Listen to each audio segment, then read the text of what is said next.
बिस्मिल्लाहिर्रहमानिर्रहीम। अस्सलाम वालेकुम नादरीन, आप यूट्यूब चैनल देख रहे हैं, मैं इमरान खान हूँ। नादरीन, सबसे पहले ये आज के अखबार आप देखिए, ये आपके सामने मैंने रख दिया है और ये तमाम अखबारात हैं आज के, चाहे ये नवाए वक्त है और यही आप एक्सप्रेस पे देख लें, जंग पे देख लें, बाकी अखबारात में आप देख लें। तो आज के अखबारात ऐसे छपे हैं जी। ये तमाम अखबारात हादसाती तौर पे या इत्तफाकिया तौर पे बिल्कुल एक जैसे छप गए हैं, एक लफ्ज़ का भी फ़र्क नहीं है तमाम अखबारात में। गौर से देखिए, आपको समझ आ जाएगी। ये कैसे हो सकता है कि तमाम अखबारात के जो लिखने वाले हैं वो एक ही तरह का लिख लें? ये कैसे मुमकिन है कि तमाम खबरें एक ही तरह की छप जाएं? ये कैसे मुमकिन है कि एक लफ्ज़ भी इधर से उधर ना हो? तो फिर ये मैं आपको बता देता हूँ कि ये अखबार की खबरें नहीं है, ये इश्तिहार है और ये चीज़ एथिकली गलत है। ये पंजाब हुकूमत ने इश्तिहार छपवाया है मरीम नवाज़ को खुश करने के लिए। सिर्फ अखबार के जो नाम वाली जगह है उसको रहने दिया और बाकी सारी खबरें छाप कर अखबार को दे दी हैं। पहले अखबार में इश्तिहार छापे जाते थे और इश्तिहार हमेशा खबर से अलग दिखता है। ये एथिक्स हैं, ये जर्नलिज्म के बुनियादी उसूलों में से एक है। सहाफ़त में ऐसा नहीं हो सकता कि कोई हुकूमत खबर लिख कर लाए और एज इट इज़ वो खबर छप जाए। तो यहाँ पे इश्तिहार के तौर पर बाकायदा पूरे सफ़े की खबरें लाई गई और लाकर पूरे पूरे फ्रंट पेज छपवा दिए गए ताकि लोगों को धोखा दिया जा सके कि ये अखबारों के अंदर खबरें छपी हैं।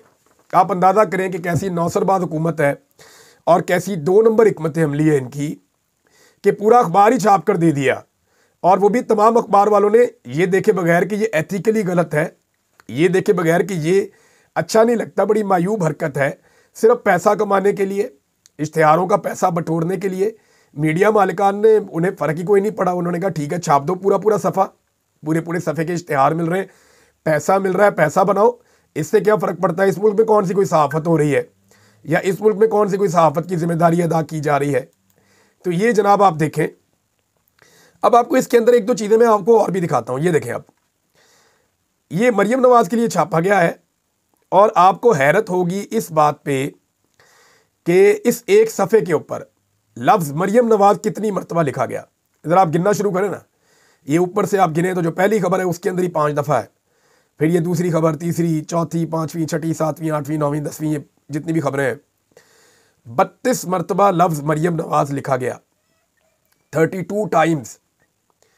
यानी इस कदर एहसास कमतरी है, इस कदर ये ज़हनी तौर पर मफलूज और माजूर लोग हैं कि 32 मरतबा एक सफ़े पे मरीम नवाज़ का लफ्ज़ लिखा गया। ये नरगसियत है, ये पागलपन है। और क्योंकि ये अवाम के पैसों से हो रहा है लिहाजा मौजें लगी हुई हैं, यानी अवाम के टैक्स का पैसा अखबारात को दिया जा रहा है मरीम नवाज़ की ज़ाती तशहीर के लिए, और 32 मरतबा लफ्ज़ मरीम नवाज़ उसके अंदर लिखा जा रहा है। अंदाज़ा कीजिए आप, ये जनाब इनकी हरकत है। और मीडिया के तो इन्ना लिल्लाहि व इन्ना इलैहि राजिऊन, जो कुछ मीडिया कर रहा है कि 32 मरतबा नाम भी लिख दिया मरीम नवाज़ का, पूरा सफ़ा छपा छपाया आ गया, उसको छाप भी दिया और काम भी नहीं करना पड़ा और पैसे भी बटोर लिए। पहले ऐसा होता नहीं था, लेकिन अब ऐसा हो रहा है। जो पेड कंटेंट है उसको हमेशा अलग दिखना चाहिए।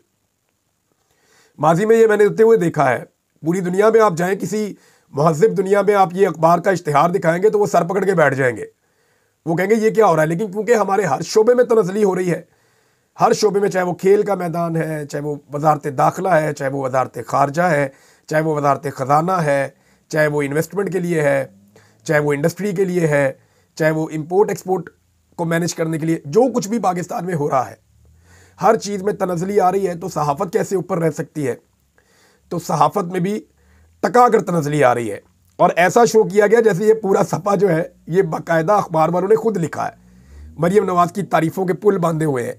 तो ये सारा कुछ ज़हनी मरीज़ कर सकते हैं, ज़हनी तौर पे मफलूज लोग कर सकते हैं। और ऐसे ही लोग पसंद हैं पाकिस्तान की मिलिट्री एस्टेब्लिशमेंट को कि जो ज़हनी तौर पे थोड़े खिसके हुए हों, ताकि उनसे जो भी कहा जाए वो आंखें बंद करके कर दिया करें। सिर्फ उनको बूट पॉलिश उनके हाथ में पकड़ा दें, वो धड़ाधड़ पॉलिश करते रहें। और ये सारी घर की तरबियत है। चीफ टाउट नवाज शरीफ ने ज़िंदगी में ये चीज़ें की हैं और सारी ज़िंदगी वो इसी तरह अपनी प्रमोशन सरकार के पैसों से करते रहे हैं। लिहाजा चीफ टाउट की साहबजादी ने भी वही रास्ता इख्तियार किया, क्योंकि वो ये कहती थी कि वो रास्ता मुझे अच्छे से आता है, मुझे आता है वो रास्ता, उसमें सिर्फ हाथ जोड़ने पड़ते हैं, उसमें सिर्फ झुकना पड़ता है। और वो हमने देखा कि वाकई मरीम नवाज़ से अच्छा वो रास्ता किसी को भी नहीं आता। चीफ टाउट की साहबजादी जो है, ये चीफ टाउट जो जब से मियां नवाज शरीफ साहब को चीफ टाउट का हमने टाइटल दिया है, तब से अब तक बहुत ज़्यादा अटैक हो रहा है और हर तरफ से अटैक आ रहे हैं। ऐसा लगता है कि ये टाइटल बहुत पसंद आया मियां साहब को, और देखते हैं अब अगले हफ्ते को मियां साहब से ये टाइटल छीन पाता है या नहीं छीन पाता। उनकी बेटी ने उन्हें बहुत टफ टाइम दिया है इस हवाले से, लेकिन अभी पता चल जाएगा आने वाले दिनों में। नाज़रीन, इमरान खान साहब ने अपनी पार्टी को एक मरतबा फिर एक और हदायत की है और उन्होंने कहा कि चीफ जस्टिस से याह्या अफरीदी को दोबारा से ख़त लिखें। इससे पहले इमरान खान साहब ने एक बड़ा तफसीली ख़त, सैकड़ों सफ़ात पे मबनी ख़त लिखा था चीफ जस्टिस ऑफ पाकिस्तान को। सारी तफसीलात उसके अंदर थीं। फिर अपोजिशन का एक वफद जाकर मिला भी था चीफ जस्टिस ऑफ पाकिस्तान को। तो अब जो है वो दोबारा से चीफ जस्टिस ऑफ पाकिस्तान को एक और ख़त लिखने का कहा है। सलमान अकरम राजा साहब ने मीडिया के साथ बात की जेल से बाहर निकल कर, और वक्फे के बाद इमरान खान साहब से उन्होंने कहा जी हमारी मुलाकात हुई है, और उन्होंने कहा कि जो वसवसे पैदा किए गए वो दुरुस्त नहीं थे। यानी इमरान खान साहब की सेहत के हवाले से जो चीज़ें आ रही थी वो खबरें दुरुस्त नहीं थी। मैंने आपको कहा भी था और मैं आपको बताऊंगा ये क्या हो रहा है और ये कौन कर रहा है। अब उनका ये कहना था कि जेल का निज़ाम उन कुव्वतों के ताबे है जिनका जेल के निज़ाम से ताल्लुक़ नहीं है। उनकी एहलिया से मुलाकात नहीं कराई जा रही थी। 6 माह में बच्चों से चौथी बार बात करवाई गई है। उनका कहना था कि बानी पीटीआई इमरान खान की हदायत पर चीफ जस्टिस को ख़त लिखूंगा, हम ये मामला उनके सामने रखेंगे। उन्होंने कहा कि दौरा सिंध के बारे में इमरान खान साहब को बताया पूरा सिंध पीटीआई का मुंतज़िर है। हम सिंध के हकूक़ के लिए लड़ेंगे और उनके पानी का एक कतरा किसी और को नहीं जाने देंगे। फिर रानुमा पीटीआई ने कहा कि सिंध पर वडेरों का राज बहुत हो चुका, मुल्क के हर मजलूम के साथ हम खड़े हैं।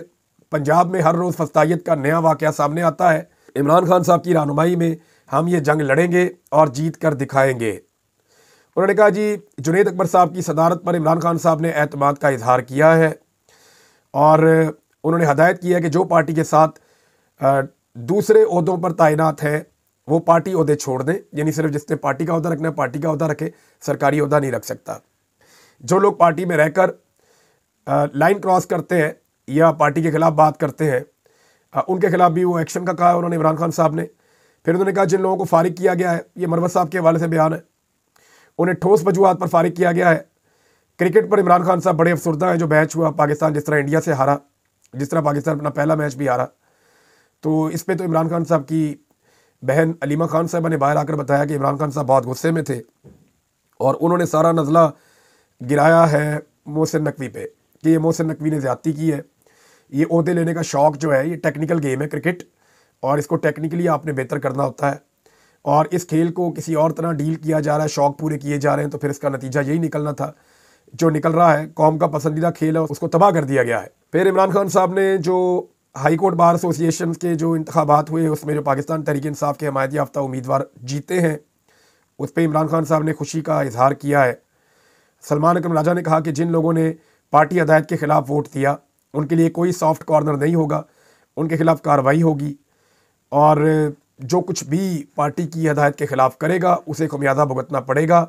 उन्होंने कहा कि शेर अफजल मरवत पार्टी से बाहर हो चुके हैं, वो दो टोक फैसला है, तब्दील नहीं होगा। जिस किसी ने बदकलामी की, जिसने ज़दोकोब किया, वो पार्टी का हिस्सा नहीं है। बानी ने कहा कि जो लोग राब्ता में नहीं थे उनको मौका दिया जाए, उनको ज़रूर मौका देंगे। ये जनाब इमरान खान साहब ने जो स्टेटमेंट दिया मैंने आपके सामने रखा। अभी खबर और आई है नाजरीन, और ये एक बड़ी खबर है। दावा किया है सीनियर जर्नलिस्ट हैं शाहिद मेतला साहब, इससे पहले भी उन्होंने बहुत खबरें दी थी। उनका दावा यह है कि ईद के फ़ौरन बाद तहरीक इंसाफ में फॉरवर्ड ब्लॉक बन रहा है। इब्तदाई तौर पे 12 लोग फॉरवर्ड ब्लॉक में होंगे। रियाज फतेहाना फॉरवर्ड ब्लॉक की सरबराही करेंगे। मजमूई तौर पे 36 लोग हो सकते हैं। रियाज फतेहाना साहब के हवाले से हम माजी में भी बात करते रहे हैं कि वो बहुत शदीद प्रेशर में हैं। उनके बेटे को भी अगवा किया गया था, उनकी अहलिया को भी बहुत परेशान किया गया था। उनकी अहलिया मेरे ख्याल में पंजाब असम्बली की मेंबर है, उनके बेटे भी साबिक MPA हैं, और रियाज फतेहाना साहब खुद बड़े मुश्किल हालात देख रहे थे। तो दबाव तो इस फैमिली के ऊपर बहुत ज़्यादा है। अब शाहिद मेतला साहब कह रहे हैं कि वो सरबराही करेंगे और एक फॉरवर्ड ब्लॉक बन जाएगा ईद के बाद। बहुत मुमकिन है कि फॉरवर्ड ब्लॉक पे काम हो रहा हो, क्योंकि एक आईनी तरमीम, मैंने आपसे पहले भी कहा था कि पाकिस्तान की एस्टेब्लिशमेंट एक आईनी तरमीम और करना चाहती है। कुछ काम जो अभी पूरी तरह से पक्के नहीं हुए उन कामों को पक्का करना है, तो इसलिए अभी एक और आईनी तरमीम भी हो सकती है ताकि लेंटर हो जाए, यानी ये जो मुद्दत मुलाजमत का मामला है आर्मी चीफ की, ये पक्का काम हो जाए। अगर कोई बीच में ख़राबी आती है तो एक अपने हाथ के अंदर बाकायदा नंबर्स रखने हैं ताकि जब दिल करे एक और आईनी तरमीम की जा सके। उसके लिए सबसे बेहतर तरीका तो यही है कि पाकिस्तान तहरीक इंसाफ के अंदर एक फॉरवर्ड ब्लॉक बना दिया जाए। वो कहते हैं जी पहले 12 लोग होंगे, बाद में 36 लोग होंगे। ये शाहिद बेतला साहब की खबर है, क्या ऐसा हो सकता है? तो जो लोग फॉरवर्ड ब्लॉक में जाएंगे, अगर गए भी, तो जो मेरी असेसमेंट है वो ये है कि ये लोग इमरान खान साहब की मुखालफत में कभी नहीं जाएंगे। ये लोग पार्टी के अंदर मुखालफत को जवाब बनाएंगे, लेकिन इमरान खान साहब इन्हें बड़ी खौफनाक किस्म की शटअप कॉल देंगे और फिर पाकिस्तान तहरीक इंसाफ इनको डिसोन कर देगी। ये 12 हो, 14 हो, 36 हो, जितने भी हों, अगर कोई ये करेगा तो वो अपनी सियासी कब्र खोद लेगा। इनमें से जो भी बाद में अपने हल्के में जाना चाहेगा, अवाम उनको हल्के में नहीं आने देंगे। इनमें से जो भी बाद में इलेक्शन लड़ना चाहेगा, अवाम उन्हें इलेक्शन ना लड़ने देंगे, ना इलेक्शन जीतने देंगे। इससे पहले आपने लोटों की सूरत हाल देखी है। लोटे बेचारे मुंह छुपाते फिरते थे, बहुत ही दुर्गत बनी उनकी, बहुत बुरी सूरत हाल हुई लोटों की पाकिस्तान में। इससे पहले कभी लोटों के साथ ऐसा इस लेवल का जो है वो अवाम ने मुजाहरा नहीं किया, या इस किस्म का अवाम ने उनके साथ सलूक नहीं किया जो इस मरतबा हुआ है। तो अगर ये नए लोटे बने पाकिस्तान तहरीक इंसाफ के अंदर तो फिर, और ये शर्त है भी कि बनेंगे तो फिर, लेकिन अगर बनेंगे तो अवामी रद्द-ए-अमल बड़ा सख्त आएगा और ये लोग आइंदा इलेक्शन लड़ने के काबिल नहीं रहेंगे। अब देखना यह है कि पाकिस्तान की एस्टेब्लिशमेंट कैसे काबू करती है इन लोगों को और कैसे कायल करती है इन लोगों को कि आप एक फॉरवर्ड ब्लॉक बनाएं और हमारे फ़ायदे के लिए काम करें। नादरीन, DGISPR वाला जो प्रोग्राम था उसमें से अब चीज़ें बाहर आ रही हैं। शाकिर रहमान साहब ने एक इंटरव्यू किया, वहाँ जो एक साहब मौजूद थे उन्होंने कुछ चीज़ें बताई। उन्होंने कहा जी एक एक सवाल का DGISPR आधा आधा घंटा जवाब देते रहे और सवालात सख्त थे, उनके पास जवाबात नहीं थे। बज़ाहिर ऐसा महसूस हो रहा है कि सवाल गंदुम, जवाब चना, सही तरह जवाब नहीं दे पा रहे थे DGISPR। और अब जो तकरीब से बाहर चीज़ें आ रही हैं वहाँ पे एक चीज़ ये भी बाहर आई कि अगर आपको पाकिस्तान पसंद नहीं है तो आप मुल्क छोड़कर चले जाएं। ये इट इज़ ब्रूटल। ये मैं एक्सपेक्ट नहीं कर सकता था पाकिस्तान के DGISPR से कि वो इतना तंग आ जाएंगे पाकिस्तान के नौजवानों से कि जब उनके सामने ये सवाल रखा जाए तो वो ये कहने पर मजबूर हो जाएं कि अगर आपको पाकिस्तान पसंद नहीं है तो आप पाकिस्तान छोड़कर चले जाएं। वैसे भी पाकिस्तान में एक सर्वे हुआ था इससे 1 साल पहले जिसमें ये बताया गया था कि 94% ऑफ पाकिस्तानीज़ अगर उन्हें अपॉर्चुनिटी मिले तो वो पाकिस्तान छोड़कर बाहर जाना चाहते हैं अपने महफूज मुस्तकबिल की तलाश में। पाकिस्तानी पहले ही पाकिस्तान के मामलात को लेकर हसास हैं, परेशान हैं और वो पाकिस्तान से जाना चाहते हैं। ऐसे में इस तरह का स्टेटमेंट जो है वो जलती पर तेल का काम करेगा। यहाँ जो सीनियर लोग हैं उनकी जिम्मेदारी है कि पाकिस्तानियों का एतमाद बहाल करें, ना कि पाकिस्तानियों को पाकिस्तान छोड़ कर जाने का मशवरा दें। ये खबर जो है वो क्योंकि शाकिर रहमान साहब के सामने उन्होंने खुद कैमरे के सामने बैठकर, वो जो साहब बैठे हुए थे उन्होंने क्लेम किया, इसलिए मैं उन पर यकीन मैं कर सकता हूँ उन पर, क्योंकि उन्होंने खुद ये बात अपने मुंह से कही है। एक और ख़बर है नाज़रीन, एक बंदे ने अपने आप को आग लगा ली लाहौर हाई कोर्ट में। और इसका मामला ये था कि ये बंदे को नेस्ले वालों ने नौकरी से निकाल दिया था। जो मेरे पास यहाँ पे ख़बर आई है ट्विटर के ज़रिए से, ख़बर ये है जनाब कि ये बंदे को नेस्ले वालों ने नौकरी से निकाल दिया था। इस बंदे ने बड़ी कोशिश की कि नौकरी पे वापस बहाल हो जाए। 3 साल इसने केस लड़ा और लेबर कोर्ट ने 2019 में इसे बहाल कर दिया था, लेकिन नेस्ले कंपनी ने इस मामले को चैलेंज कर दिया था हायर कोर्ट में। अब 2020 को नेशनल इंडस्ट्रियल रिलेशन कमीशन ने निजी कंपनी की अपील खारिज कर दी थी। नेस्ले कंपनी ने दिसंबर 2020 में हाई कोर्ट में केस दायर कर दिया। अब 2020 से लेकर अब 2025 आ गया, इस बंदे को इंसाफ ही नहीं मिल रहा। और अब लाहौर हाई कोर्ट ने केस की समाअत 8 अप्रैल तक मुलतवी कर दी। आप अंदाज़ा करें, एक आदमी इंसाफ के लिए 9 साल से दर बदर फिर रहा है। कभी एक अदालत में जाता है, केस जीतता है, दूसरी, तीसरी, चौथी, पाँचवीं, ना उसको तनख्वाहें मिल रही हैं, ना उसको नौकरी मिल रही है, ना उसकी नौकरी बहाल हो रही है और अदालत उसे इंसाफ देने के लिए तैयार ही नहीं है। और इतना तंग आके 9 साल तक एक आदमी अदालत के चक्कर लगाता रहा, उसके बाद उसने अपने आप को आग लगा ली। कितना तंग होगा वो बंदा। और यहाँ पे एक इंक्वायरी लगवाई गई है और जो इंक्वायरी लगवाई गई है वो पढ़ने के बाद मुझे ज़्यादा तकलीफ़ हुई। लाहौर हाई कोर्ट की चीफ जस्टिस ने इस मामले का सख्त नोटिस लिया है और ये नहीं देख रहे कि आग क्यों लगाई, ये देख रहे हैं कि पेट्रोल कैसे पहुंचा लाहौर हाई कोर्ट में। यानी फ़िक्र इस बात की नहीं है कि एक आदमी ने अपने आप को जला दिया, उसको 9 साल से इंसाफ नहीं मिल रहा, निज़ाम इंसाफ के ऊपर बड़ा सवालिया निशान लग गया। लेकिन उन्हें ये पता करना है कि पेट्रोल कैसे पहुंचा लाहौर हाई कोर्ट में। ये पाकिस्तान का पूरा निज़ाम जो है वो ऐसे ही चल रहा है। यानी यहाँ इस बात की फिक्र कोई नहीं करता कि गरीब आदमी के साथ क्या हो रहा है, आम आदमी के साथ क्या नाइंसाफ़ी हो रही है। सबको इस बात की फिक्र होती है कि ये आग मेरी दहलीज तक ना पहुँच जाए किसी तरह, या ये तकलीफ़ कहीं मुझे देखनी ना पड़ जाए, या ये मुद्दा मेरे गले ना पड़ जाए। सबको इस बात की फ़िक्र होती है। ये बड़ी बदकिस्मती है। नादरीन, मैंने आपसे कहा था कि चंद दिन पहले मुझे एक ख़बर पहुंचाई गई कि इमरान खान साहब को बड़े बदतरीन हालात के अंदर जेल के अंदर रखा गया है, और ये भी किया जा रहा है, वो भी किया जा रहा है। लगातार मुझे ये खबर पहुंचाई जा रही थी। मेरे जो ज़राए थे वो इसकी तस्दीक नहीं कर रहे थे। ख़बर तो मेरे तक पहुंचाई गई थी, लेकिन जो मेरे अपने ज़राए हैं ज़ाती, वो इसकी तस्दीक नहीं कर रहे थे। और मैंने तस्दीक करने की बड़ी कोशिश की। जब तस्दीक नहीं हुई तो मैंने वो ख़बर नहीं दी, लेकिन कुछ लोगों ने वो ख़बर दे दी। अब मैं आपको बताता हूँ वो ख़बर क्यों पहुँचाई जा रही थी और गेम क्या हो रही है। थोड़ा सा पर्सनल है, लेकिन मैं आपको ये बताता हूँ कि जब से मैं पाकिस्तान से निकला हूँ, पाकिस्तान का पूरा इंटेलिजेंस ऑपरेटर्स परेशान है कि ये पाकिस्तान से निकल कर कैसे चला गया। तो मैं उन्हें हौसला देना चाहता हूँ कि आप इतने बुरे नहीं हैं, ना आपका सिस्टम इतना बुरा है। मेरे रब ने मेरी मदद इतनी ज़्यादा की कि आपकी आंखों में अल्लाह ताला ने अंधेरा डाल दिया और मुझे मेरा रब हिफाजत से निकाल कर ले आया। ये मेरे रब का काम है, और जिसे रब रखे उसे कौन चखे। यानी बचाने वाला मारने वाले से ज़्यादा बड़ा होता है। तो आपका सिस्टम इतना बुरा नहीं है, खातिर जमा रखिए। मेरा रब ज़्यादा बड़ा और ताकतवर है जो मुझे वहाँ से निकाल कर लाया। तो अब मामला यह है कि उसके बाद से लेकर अब तक कुछ चीज़ें की जा रही कि मैं उनके हाथ से तो निकल गया, तो अब मुझे डिसक्रेडिट करने की कोशिश की जाएगी, और लगातार उसके लिए कुछ चीज़ें हो रही हैं। नंबर एक, मुझ तक जाली खबरें पहुँचाने की कोशिश की गई गुज़िश्ता 10 दिनों में। बहुत सारी ऐसी खबरें मुझे पहुँचाई गई मुख्तलिफ सोर्सेज से, बड़े बावसूख सोर्सेज हैं, वहाँ से ऐसी खबरें पहुँचाई गई जैसे ही मैं वो खबर आपको दूंगा और पूरे पाकिस्तान में आग लग जाएगी, और बाद में पता चलेगा कि इमरान रियाज ने ये खबर जाली दे दी है। तो ये काम किया गया पहले, लेकिन मैं क्योंकि जर्नलिस्ट हूँ, इसी कारोबार में हूँ बड़े लंबे अरसे से, और मुझे पता है, लिहाजा मैं इस पर ट्रैप नहीं हुआ। इमरान खान साहब के हवाले से खबर पहुँचाएगी, मैंने वो खबर आपको नहीं दी, बल्कि आपको मैंने कहा कि मेरी तस्दीक नहीं हो रही, कोई तस्दीक नहीं हो रही इस हवाले से, और ये खबर बाद का जानबूझ कर पहुँचाई जाती है। तो एक तो ये ट्रैप है। दूसरा ये है, मेरे हवाले से जाली खबरें मनसूब करके चलाई जा रही हैं, और मुख्तलिफ दानिश्वर उन खबरों को ट्वीट कर रहे हैं मेरी शक्ल लगा के, हालांकि मैंने ऐसी कोई बात नहीं की। तीसरा, मेरी किरदार कशी की कोशिश की जा रही है, और वो टटपूंजिए कर रहे हैं जिन्होंने अपनी पूरी ज़िंदगी में कभी एक चपेड़ नहीं खाई, कभी 2 दिन की कैद नहीं काटी। वो मेरा हिसाब करेंगे कि मैं कितना लड़ सकता हूँ और कितना नहीं लड़ सकता, और कितनी तकलीफ़ बर्दाश्त कर सकता हूँ। मेरे रब का मेरे पे बड़ा करम और फजल है, वो मेरे पे बड़ा मेहरबान है। मैंने वो लड़ाई लड़ी है जो ये लोग सोच भी नहीं सकते, टटपूंजिए। बहरहाल, पाकिस्तान का जो इंटेलिजेंस ऑपरेटर है वो बहुत गुस्से में है, और वहाँ पे एक इंक्वायरी भी लगी हुई है। मेरे तक ये इन्फॉर्मेशन पहुँची है कि सारा कुछ पता किया जाए कि ये निकला कैसे पाकिस्तान, और कौन रिस्पॉन्सिबल है इसके लिए। लेकिन मैं फिर ये कहूँगा कि आपका सिस्टम उतना बुरा नहीं है। मेरा रब आपके सिस्टम से बहुत बड़ा और बहुत ताकतवर है। वो मक्खन में से बाल की तरह निकाल कर ले आता है, वो पत्थर में कीड़े को रिज़्क देता है। तो मुझे निकालना कौन सा बड़ा काम था।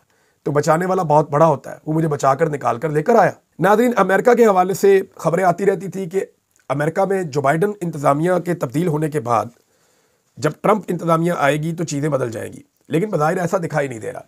गुज़िश्ता 10 दिनों से बड़ी ब्रूटल कार्रवाइयाँ हो रही हैं पंजाब में, ख़ास तौर पे 8 फरवरी के एहतजाज के बाद से बड़ी खौफनाक कार्रवाइयाँ हो रही हैं पूरे पंजाब में। यानी मंडी बहाउद्दीन के अंदर ही कई रहनुमाओं के घर तोड़ दिए, डेढ़े तोड़ दिए। रावलपिंडी के अंदर जुल्म और बर्बरियत, जनूबी पंजाब में जुल्म और बर्बरियत। एक खातून का मिसकैरेज हो गया, उनका जो शौहर है वो बता रहा है जी मेरे बच्चे का कत्ल किया है इन्होंने, मैं सारी ज़िंदगी इनके खिलाफ लड़ूंगा। तो एक नफरत की आग है, एक आंधी है जो पंजाब में इन्होंने चलाई हुई है। तो जो बाइडन के जाने के बाद ये सब कुछ कैसे कर सकते हैं? एक तो इसके ऊपर पाकिस्तान तहरीक-ए-इंसाफ को मैं कहूँगा कि उन्हें थोड़ा सा इन मामलात को उठाकर पब्लिक के सामने रखना चाहिए और इंटरनेशनल मीडिया के सामने ले जाना चाहिए, ताकि मौजूदा हुकूमत पर दबाव आए इंसानी हकूक़ की पामालियों के हवाले से। नंबर 1। नंबर 2, एक चीज़ और हो रही है। पाकिस्तान की जो मौजूदा हुकूमत है, इन्होंने जब डोनाल्ड ट्रंप की इंतज़ामिया से रब्ता किया तो इन्होंने एक ही चीज़ उनके सामने रखी है कि अगर इस वक्त हमने इमरान खान को छोड़ दिया तो वो इतना ताकतवर हो जाएगा कि वो किसी के कंट्रोल में नहीं रहेगा, उसे कभी भी कोई कंट्रोल नहीं कर सकेगा। और पाकिस्तान एक एटमी मुल्क है, लिहाजा आप हमें टाइम दें। तो ये टाइम गेन करके आए हैं अमेरिका से, लेकिन अमेरिका की जानिब से अभी तक कोई साफ जवाब नहीं है। एक पैगाम डोनाल्ड ट्रंप के बेटे डोनाल्ड ट्रंप जूनियर के बकौल, जो पाकिस्तान तहरीक इंसाफ की वहाँ की लोकल क़यादत है, वो ये क्लेम करती है कि वहाँ से एक पैगाम वो ये क्लेम करते हैं कि पाकिस्तान को पहुंचाया गया एक मजबूत पैगाम कि इमरान खान साहब के हवाले से और पाकिस्तान में इंसानी हकूक़ की पामालियों के हवाले से मामला दुरुस्त करें, लेकिन उसके बाद एक खामोशी है। तो क्या वाकई जो ट्रंप इंतज़ामिया है वो अभी कोई फ़ैसला नहीं कर पाई? इसके बारे में मैं तहकीकात कर रहा हूँ, अगले वीलॉग में आपको कुछ चीज़ें मैं बताऊँगा, लेकिन इन मामलों को अभी यहाँ रोक लेते हैं। फ़िलहाल पाकिस्तान तहरीक इंसाफ की ये रिस्पॉन्सिबिलिटी है कि जो जुल्म और बर्बरियत इस वक्त पंजाब में हो रही है और लगातार हो रही है उसको ज़्यादा एक्सपोज करें। जिस तरह वो अपने इश्तिहारात छपवा रहे हैं, ऐसे ही आप उनके खिलाफ वाइट पेपर्स लेकर आएँ और लाकर दुनिया को बताएं कि इन्होंने पंजाब में क्या तबाही फेरी है। अब तक के लिए इतनी, अपना ख्याल रखिएगा, अपने इस चैनल का भी। अल्लाह हाफ़िज़।